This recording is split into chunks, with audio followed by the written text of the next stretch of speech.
Welcome, everyone. This is the Masterclass. My name is Patricknazareth. I have around 30 years experience in teaching, and I would like to help you dispel your doubts, should you have any. Today, we take a look at the poem Skimbleshanks, the Railway Cat, written by T.S. Eliot. T.S. stands for Thomas Stearns Eliot, who was born on September the 26th, 1888, at St. Louis in the US, and he died on January the 4th, 1965, at London in England. He was an editor, a dramatist, a literary critic, and a philosophical poet. He is considered a leader of the modernist movement in poetry. There's a whisper down the line at 11:39 when the night mail's ready to depart, saying, "Skimble, where is Skimble? Has he gone to hunt the thimble? We must find him or the train can't start." All the guards and all the porters and the station master's daughters, they are searching high and low, saying, "Skimble, where is Skimble? For unless he's very nimble, then the night mail just can't go." So here we see that the people are looking for Skimble, because without him, the night mail cannot leave the station. They are all wondering where he has gone, and they are joking about it. Perhaps he has gone to hunt a thimble. A thimble is an object that you place on your finger when you are stitching something so that the needle does not cause your finger to bleed if it goes into it. So everyone is involved in looking for Skimble, because if he's not going to be there, the train is not going to leave the station.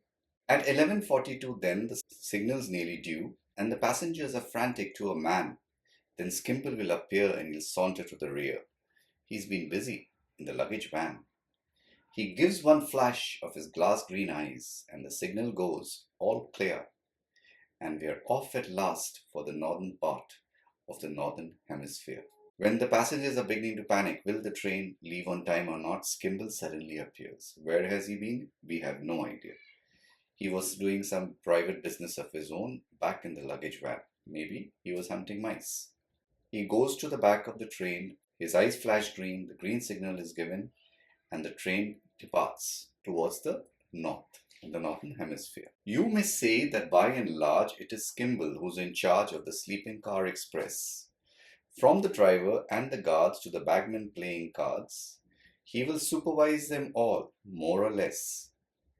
Down the corridor he paces and examines all the faces of the travelers in the first and the third. He establishes control by a regular patrol, and he'll know at once if anything occurred. He will watch you without winking, and he sees what you are thinking. And it's certain he doesn't approve of hilarity and riot, so the folk are very quiet when Skimble is about and on the move. So here we have a look at what Skimble the cat does. You could say he's in charge of the entire train. The employees on the train, whether it is the driver or the guards or the people who are appointed to look after the coaches, he makes sure they do the duties well, they do the jobs well.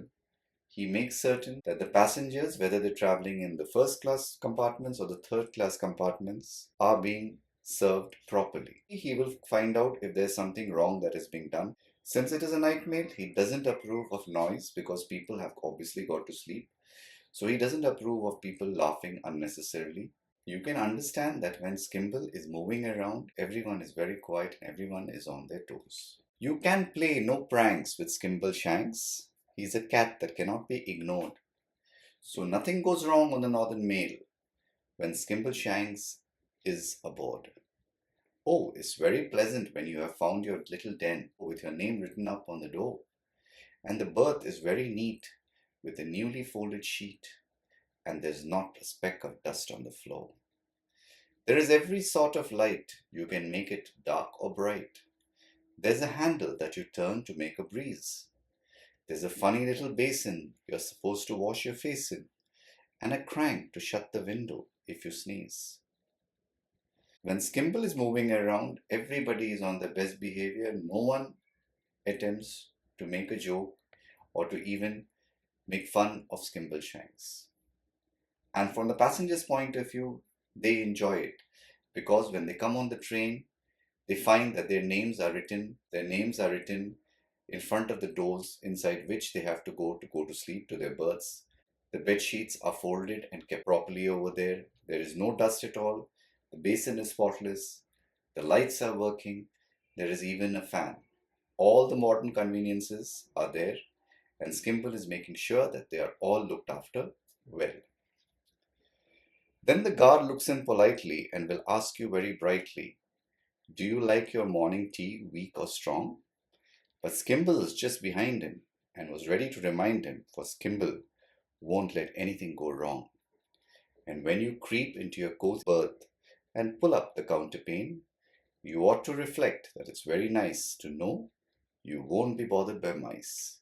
You can leave all that to the railway cat, the cat of the railway train. Before you sleep, the guard looks in and asks you, "Do you want your tea strong or do you want your tea weak when we bring it to you in the morning?"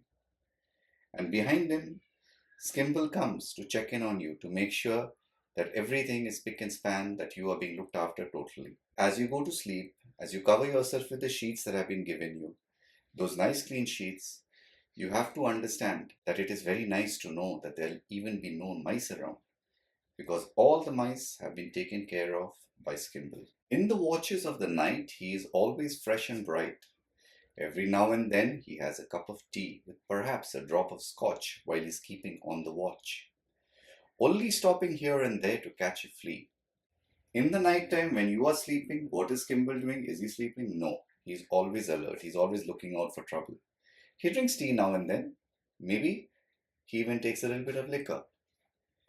He busies himself catching fleas, if nothing else. Maybe he's got fleas on his coat. You were fast asleep at Crewe, and so you never knew that he was walking up and down the station. You were sleeping all the while he was busy at Carlisle, where he greets the station master with elation. But you saw him at Dumfries, where he speaks to the police if there's anything they ought to know about. When you get to Gallowgate there, you do not have to wait, for Skimbleshanks will help you to get out. He gives you a wave of his long brown tail which says, "I'll see you again." You'll meet without fail on the midnight mail, the cat of the railway train. You were sleeping when the train stopped at a station called Crewe. You didn't know that, but he was on the station, walking up and down. In another place called Carlisle, he meets a station master. You are not aware of that also because you were sleeping. But in the morning, when it reaches a place called Dumfries, you would have noticed him talking to the police, because if anything is wrong, he would immediately inform them.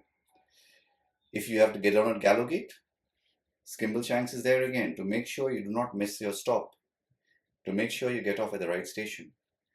And as you're going, he will wave at you. He will wave at you with his long brown tail, and he'll remind you, "Come back again, because if you do, I will meet you here." Skimble will always be looking out for you, looking out for your comfort on the midnight mail.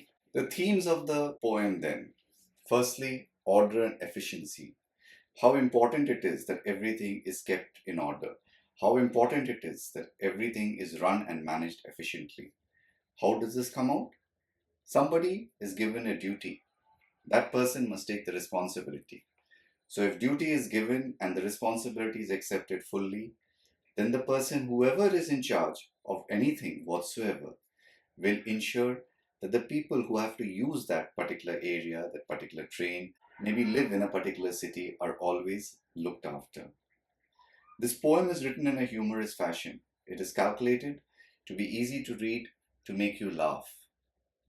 But underneath it all is a very great sense of respect for those people in authority who take the pain, who take the trouble of ensuring that you are looked after and that you suffer no hardships while traveling publicly. That's the poem there for you. I do hope I have been able to help. If I have, please remember to like, subscribe and share. Remember, there might be others who would need our help. Thank you so much for watching.